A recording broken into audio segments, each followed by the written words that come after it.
Hey guys, welcome back to my Terraria Let's Play. The void is all around you, all consuming, all seeing. You are already within its pull. Nothing escapes. Everything dies.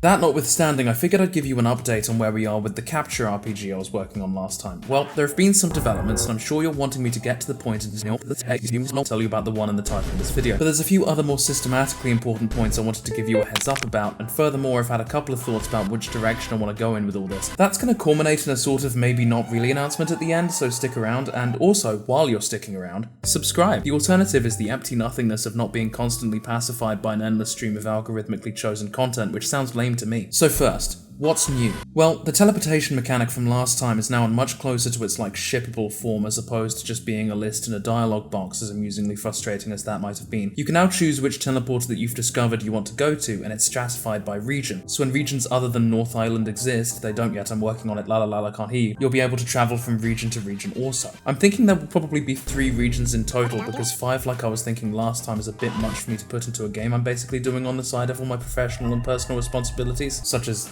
this YouTube channel, so that's a thing. It also has all of the cool shader and post-processing stuff still, so that's nice I guess, nothing new there. While we're on the subject of UI, there has been a pretty major overhaul in that department. I now have a pause menu with a number of different options. Some of them aren't implemented yet, but some are. For instance, you can equip things that you buy from Stan's general store, which I've decided is definitely going to be all the stores in the game, following on from my narrative conflict of last time. Check out that video. It does this by applying a unique ID to all the items that pass into your inventory, and then whenever you try to equip something, it checks it against the ID of your existing equipment to make sure you aren't trying to equip the same thing twice. All items in this game have an effect. For equipment and weapons, this effect is on your attack, your physical damaging power, your defense, how good you are at resisting attack, and your speed, which determines where you appear in the initiative order in battles, and how good you are at dodging your opponents in combat.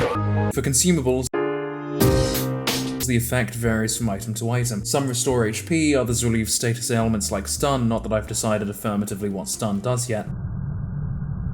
And the menu shows you a little bespoke string that tells you what effect to expect. Speaking of which, you can now check the status of members of your team, which gives you much more granular info about how they stack up. You can see their name, a brief description of who they are, their skills, what equipment and stuff they've got, and alignment. Oh yeah, sorry, I forgot about that. So this is cutting a little into my future plans for the game, but I'll address it now because it's more of a systems decision anyway. So the game is going to have multiple endings, because apparently all the random nonsense I'm hodgepodging together isn't sufficient, and what ending you get is going to hinge on what alignment you are, lawful, chaotic, or neutral. I've been playing a lot of SMT's Strange Journey recently, and I'm essentially just lifting the alignment mechanic directly from there. In the course of your conversations with people in the world, some of your decisions will cause your alignment to increase or decrease. Alignments between certain parameters will be considered neutral, depending I guess on how many conversations there are in the world, and how likely it is that your alignment will alter on the basis of them, and then a high alignment number is law and a low one is chaos. Once you get to a certain point in the final world, you'll reach what I'm calling the alignment lock, the point at which your alignment is set in stone. That will decide what ending you get, unless it maybe doesn't, but I'll touch on that in a second. This is in addition to my plan that the Captcha should prompt you to get a particular ending in order to sign in, which I think will add to the frustrating complexity of trying to solve the game that we're angling for. Other top-line systems that are in now, I was thinking about how to set up the thing I was talking about, where if the game loses focus then it crashes and you have to start over, and I found it prohibitively difficult to set that up in JavaScript, so instead I've come up with arguably a more frustrating mechanic instead to fill in the gap. There's a new system in the game called Timeout, which keeps a running check on how many seconds it's been since you last interacted with the game in some way, pressing a button or clicking the mouse. If it detects that enough time has passed where you haven't pressed a button or done something else, it will crash to this screen. At this point, it's unrecoverable and you have to refresh the page, and as I might have established last time, there are no save states. If you lose your progress, it's lost, and you have to start again. Or you can just stop playing, that's fine too. The big thing I wanted to make a start on was the battle system, and I've made a little progress. There's this area off to the right of the map where the cave segment of North Island meets the Citadel. Oh yeah, by the way, the first proper area is going to be called the Citadel. And I've created a trigger volume there where if you enter it, it starts counting your steps. If your step count matches an arbitrary number held by the battle system, which will be randomized between battles so as not to be predictable, but also to not be annoying ideally, it will trigger a battle. At the start of the battle, it will check your speed against the average of your opponent's speed, and if their or your speed is higher, they or you are more likely to successfully ambush. That is, they'll get to move unimpeded without you being able to reply, or vice versa, until the round is over, at which point the battle starts afresh with an ordinary initiative order. Each unit has an individual speed, a speed that can be modified by equipping weapons and armor, and it's a base check of which units are fastest that determines who moves first. Currently there aren't any moves installed in the game, but I've built the infrastructure in such a way that they should be easy to add. Right now there's no input in battle, so if you went up in a fight, you're soft-locked. You'll probably get get timed out anyway though, so that's okay. No battle music either, but I have a few options for that because I keep buying things on the asset store with zero regard for my future financial health. That about covers the systems I've built, not as much as I was hoping to get done in the intervening time between the last video and this one, but it's only been about a week since I worked on it publicly last, so what are you gonna do? The next step is refining the battle system to actually support the use of moves and attacks and stuff, and I guess to start thinking about how enemies act. Simple enemies should probably just attack incessantly until they die, but more complicated ones should maybe be able to learn what your team is weak to and react accordingly. Now we'll get to the bit I talk about in the title. I am in fact adding the Backrooms to my Captcha game. I'm a bit torn to how it should work narratively, and I'll get into that in a second. But before that, I'll show you a brief clip of how it looks so far.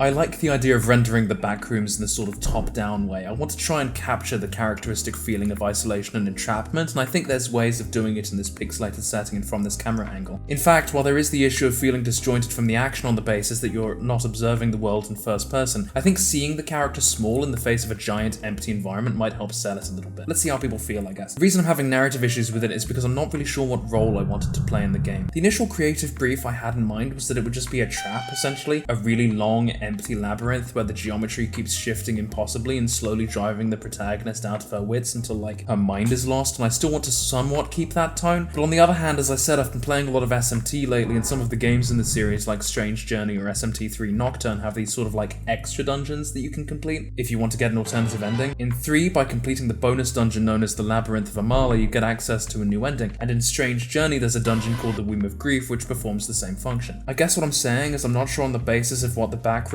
represents as like a cultural phenomenon whether it would be a suitable candidate for a purpose like this. But something I was contemplating was having the Backrooms be a world you can dip in and out of at will, or at least via teleporters or whatever, and if you complete it or get to the lowest level of it or whatever else, it unlocks a secret alternative ending, like somehow your mind has been infected by the deranged levels of the Backrooms and you commence a campaign to destroy the world or whatever, I don't know. Let me know what you guys think, I could use your input. Oh, and one last thing, the vague not announcement I alluded to a second ago. I figure since this qualifies as something approaching a game-like thing, I might try and submit this for the EGX's Left Field collection. I'm announcing this publicly not because I have any anticipation of actually being accepted, quite the contrary in fact. Instead it's so I can hold myself to having something playable by the general public, at least for demonstration purposes, by the deadline EGX specifies on June 30. So yeah, let's break for now and we'll meet back here in like 2 weeks or so and we'll see if I have something that you can play. Oh right, and I think I would be remiss for not crediting the user base of r/badUI-battles, the subreddit that spawned this project, for their feedback on my post there the other day. Comments about potential ways to make the game harder or more annoying in some way have been inspiring about future narrative decisions I'm wanting to go in, so cheers for that. Yeah, so anyway, talk to you in like a fortnight, new video next Friday, don't contact me again, thanks.